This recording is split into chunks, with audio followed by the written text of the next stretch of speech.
Hey everyone, welcome back to 5-Day Crypto. My name is Chase. Today we're going to do a general market update. We're going to do a checkup from the neck up.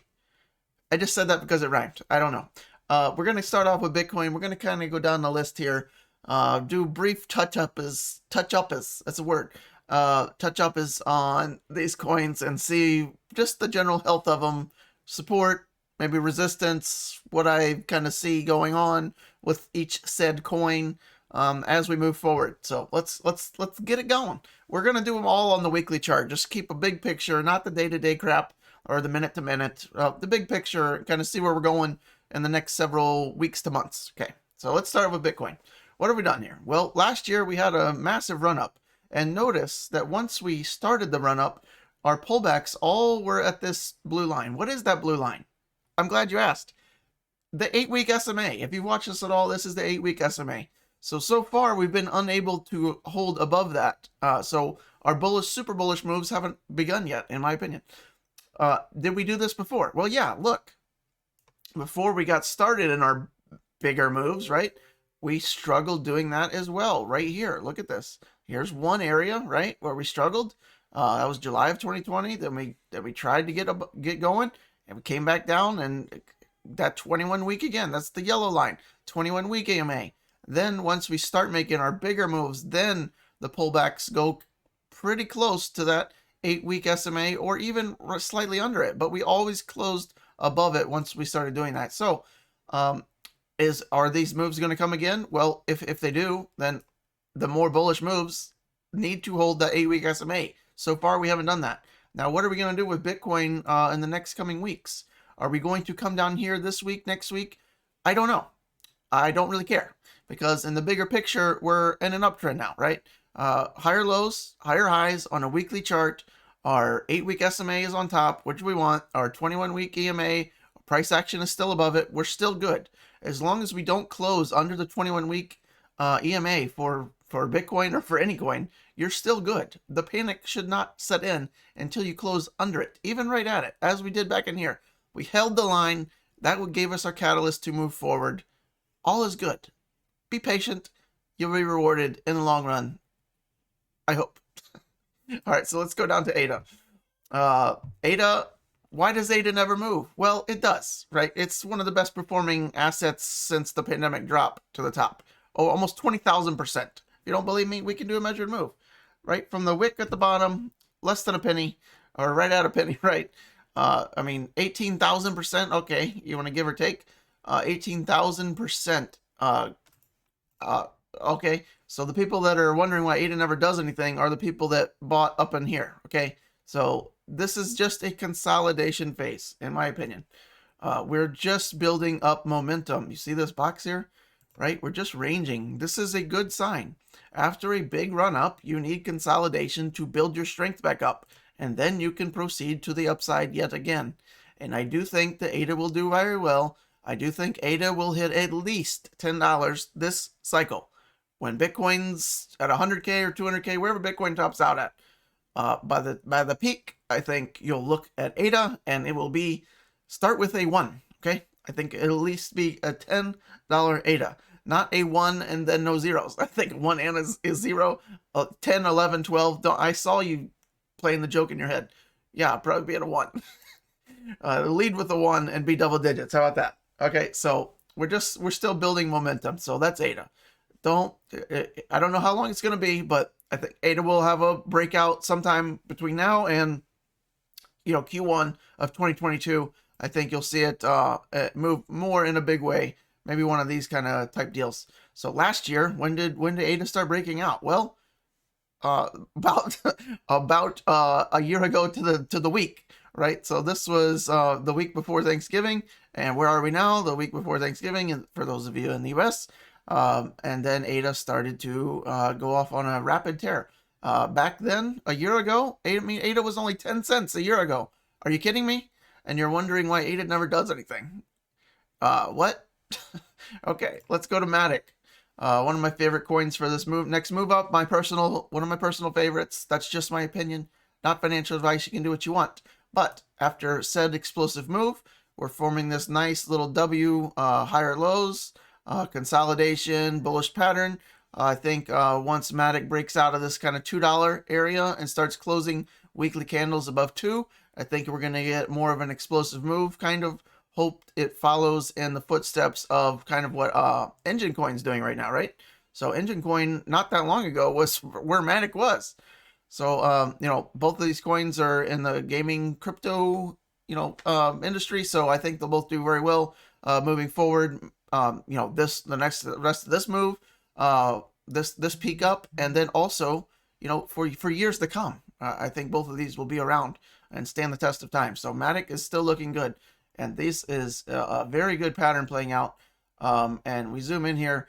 Do we come down here? Only Bitcoin comes down here, I think. But I would expect, you know, something around the 21-week EMA to hold. Why do I say around there? Well, because Matic doesn't seem to give a crap about the moving averages, as you can see here. It's one of the few coins. Most coins tend to hold a specific moving average. Matic he just does his own thing, and we let him go because he's doing quite well. Look at these moves. Another, you know, 18,000% plus move out of even Matic since the pandemic drop. I mean, more than that. Look at that. Look at that move. That is insane. So that tells you kind of the strength of Matic and the projects behind it. So good deals there. I do believe in Matic. Dot. Nice recovery here. Look at this V-shaped recovery. It's a V-shaped recovery. But if you zoom out, I mean, yeah, maybe this is just the consolidation before the next big move up, right? A lot of coins will consolidate, you know, initial launch, and then they make their initial move up, and then they just kind of fizzle out a little bit, and then they make another move up. You stair step up, right? Come back down, go back up. And this is nice, right? This isn't Dot's fault. This is all of crypto. This is the May drop. So nice recovery, better than most, right? Better than most out of Dot. And there's our 21-week.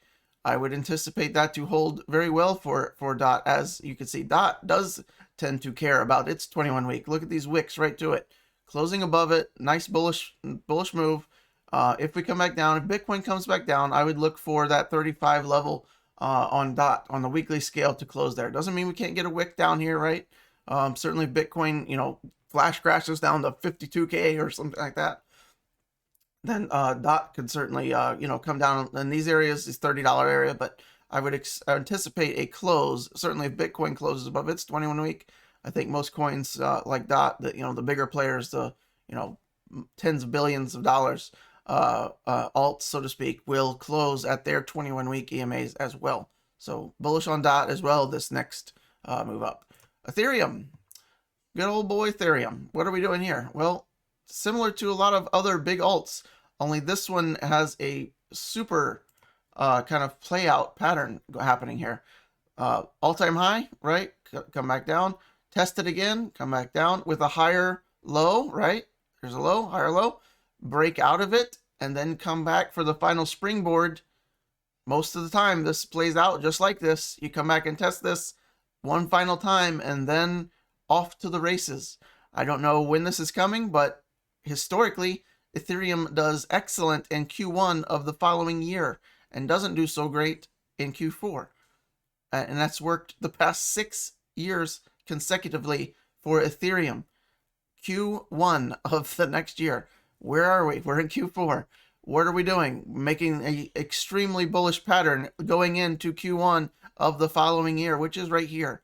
So did we break out a little bit earlier this year? I don't know, but I am pretty confident that Ethereum is going to have an explosive move sometime between now and Q1 of 2022. So I think Ethereum will do well over 10K.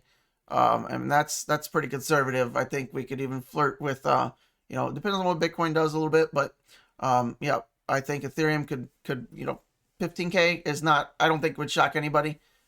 Get super bullish, I think Ethereum could be knocking on the door of 20K. So we'll see. Not financial advice. Link, our boy, Chainlink. What the hell? What are we doing? Well, we're trying to find our car keys still, as we do. I do think Link will make its move. I don't know if it's going to be this cycle anymore. It just seems to be struggling just on price, right? The projects are there. It's one of the most solid projects in all of crypto, one of the most underrated price-wise in all of crypto. They just don't advertise at all, and they're focusing on changing the blockchain for the better, changing world, right? So price will come. I don't know when it's going to come. So if you like money, I don't know if Chainlink is going to be the best for you. It could still come. Could Chainlink still do 100? Sure. I wouldn't be. I don't think anybody's shocked at Chainlink $100, and I do think that will come before the end of this peak, before the end of the cycle. $100, sure. Much more than that, I don't know. Chainlink has certainly underperformed to most people's expectations. Now, before the May drop, it was doing quite well, right? But where are we now? Well, look at our 21 week. We need to close above here. We don't want to be messing around with this, right? Even though it's closed under here before and still going back up, we're struggling with that $35 area, that the 5-day Gaussian channel that we always talk about. It's until Chainlink can close above 35. There's no reason to do anything else. We have to. 35 is the biggest level in Chainlink since all-time highs. Okay, so when Chainlink's above 35, we'll do more in-depth videos and give more projections. And I think that day is coming, certainly this cycle. But Chainlink likes to move when the rest of the market's not moving that much. So it's trying a little bit today, but you can see it's still even lagging behind. So I do believe in Chainlink long term, sure. I think Chainlink could have the potential to be $1,000 at some point, maybe next cycle, right? When everybody wakes up to DeFi, which it might just be a little bit ahead of its time right now. That happens, right? Ethereum took 3 or 4 years before it was even sustainably over $100, okay, or a couple $100. So just patience wins. Okay, let's go to Enjin, one of my favorite dark horses, although it's becoming less of a dark horse at this point during this cycle. But let's get on the proper one, because this is Coinbase, where not a whole lot of data. Go to Binance, and then we have more data. And what does this look like? Does this look like similar patterns we've talked about this whole dang video? Yes, it does. A big explosive move up, consolidation, bullish pattern playing out, breaking out to new all-time highs as we speak today even. And yeah, I think Enjin will do quite well moving forward. I think a $10 Enjin coin is certainly on the cards for this cycle, even higher, right? Depending on what, I mean, there's not a whole lot of this has the capabilities of pulling early Solana type stuff. I'm not saying this is going to go to several $100s a cycle, but would I say that's impossible? No. Depends on what Enjin can do, but it's already several $1 billion market cap. But just keep an eye on it. It's my personal dark horse. That's not financial advice. I have a little bit of Enjin. I don't have a ton. But if you're looking for one that you don't have on this list, then that would probably be my pick. If I had to pick one just that I didn't have, I have most of these on this list, but Enjin coin's kind of my dark horse that I've talked about before. So looking bullish. Vechain. Vechain, what are we noticing here? Are we noticing a similar trend in all these altcoins? Yes. Bullish consolidation patterns. Got a bigger move up, consolidation with forming higher lows as we go, higher highs. That's what you want to look for. Not only higher lows, but you want to make higher highs, which we've done. And now we're right at that 21 week again, getting ready to hopefully go back to the upside yet again for Vechain.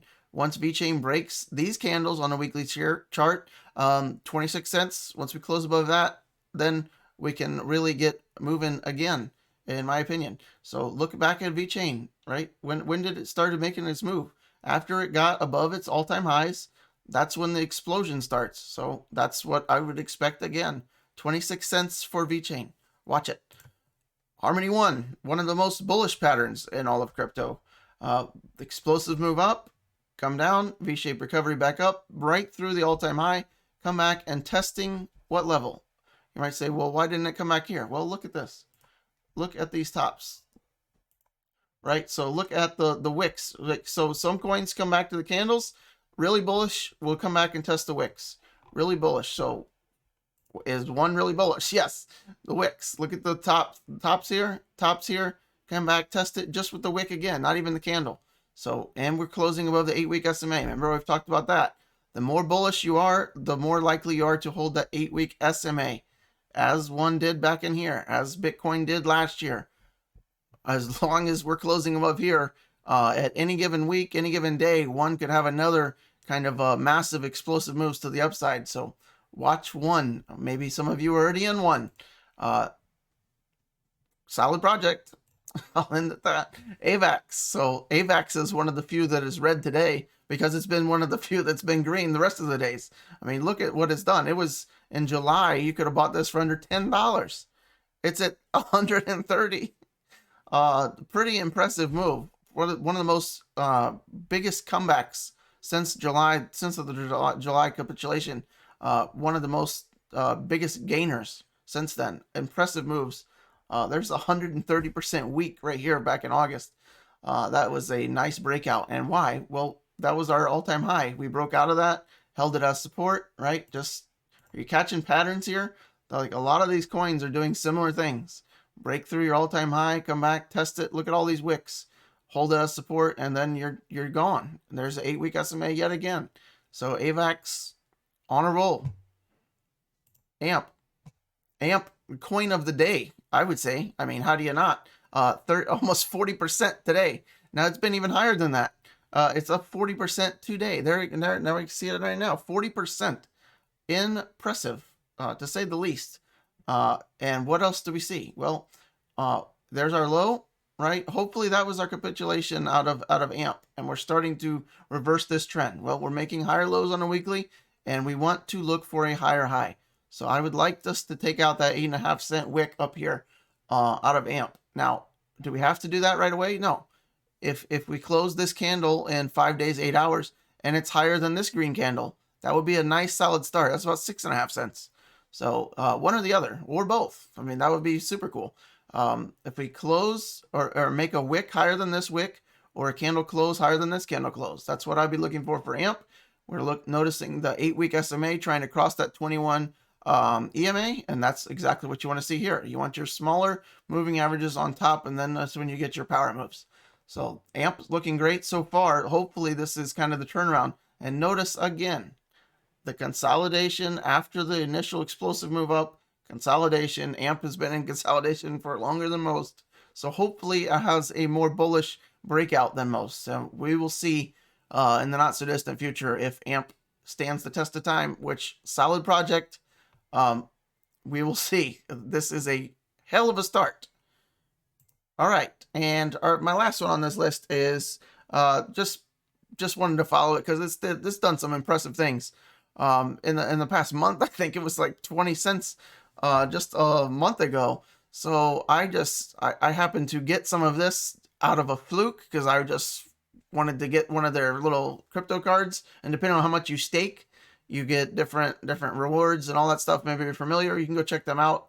I don't have any promotions or links to that or anything. Just go crypto.com.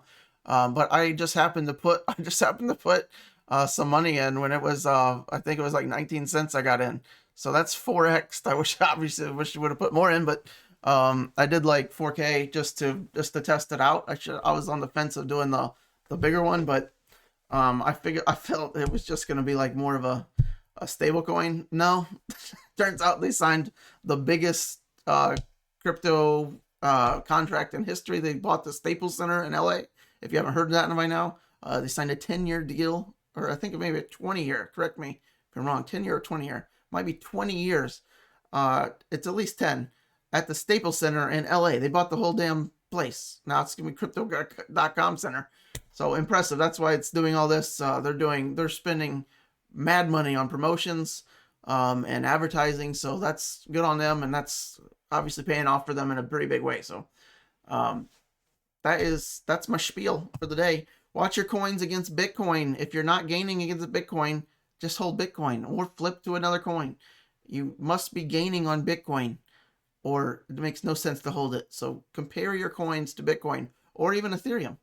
So just a little tipsy of the day if you've watched this far. 20 minutes. Feel like I just get a crypto market update today. I'm getting kind of burnt out of YouTube, to be honest. So I'll probably do a little bit less videos, maybe one a day or so. That's probably why you're watching. But we do a lot. I do a lot of updates in my Telegram channel, so follow us on there. Everything's linked below. I have a free one. Just join the free one. We have like almost 500 people there. Give us the video a thumbs up. I'm trying to hit 10,000 by the end of the year. 10,000 subscribers. So share this wherever you can. If you like the video, yeah, if you want to help want help navigating the market through the rest of the cycle, I have a paid Telegram, so you can join by Patreon, which is also linked below. And I do like 5, 6, 7, 10 videos a day, little short ones. In that group, you have the ability to request your own coins in that group.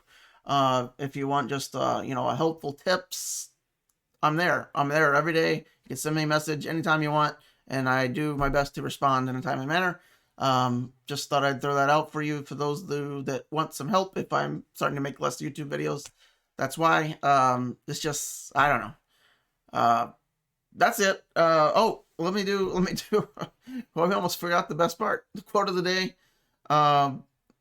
One that would have the fruit must climb the tree. So no free lunch. Get it? If you want the rewards, you got to do the work. Something like that. All right, car of the day. Any guesses? Obviously, it's a Rolls Royce. Rolls Royce Dawn convertible. This is one of the craziest specs I've ever seen. It's got, so it's like this flat gray, which is still gloss, but there's like no like sparkle in it, which is kind of cool. Got the like the giant 24s in black, which is nice, and then blue seats. I've never seen blue seats. It's pretty wicked. So just one of the cooler specs I've seen. I don't know if I get it, but I mean, I kind of like the black grill and stuff. But I think of a luxury cars, I think I'd have to get like white diamond paint. I like white in you know, luxury cars. So yeah, that's my spiel. But I figured I'd show you that one. The doors open in reverse. They're suicide doors, if you didn't know that. Pretty cool. You get a little umbrella in your door. Those are cool. Rolls Royce, Bentley, Rolls Royce. I think Rolls Royce is probably the best luxury car on the planet if I had to pick one. I mean, suicide doors, awesome. The wheels, if you didn't know this, those little center caps, they always stay up. So they put like ball bearings in them. So when you're driving, the Rolls Royce logo is still always says RR straight up and down. So it doesn't spin around. Pretty sweet, pretty nifty. And then you got your little emblem that goes down into the hood when you park, so no one can jack it. And there's one guy on YouTube that he has a swap. So when it goes down, like if someone tries to take it, it goes down, and then he rigged like a knife to come up and like stab you. Pretty funny. I died when I saw that because those are expensive, man. Those are like thousands of dollars to replace. So people try to take them, and I wouldn't want to take them from that guy's car. Lose your hand. All right, that's it for this video. 23 minutes of your life you're never getting back. What?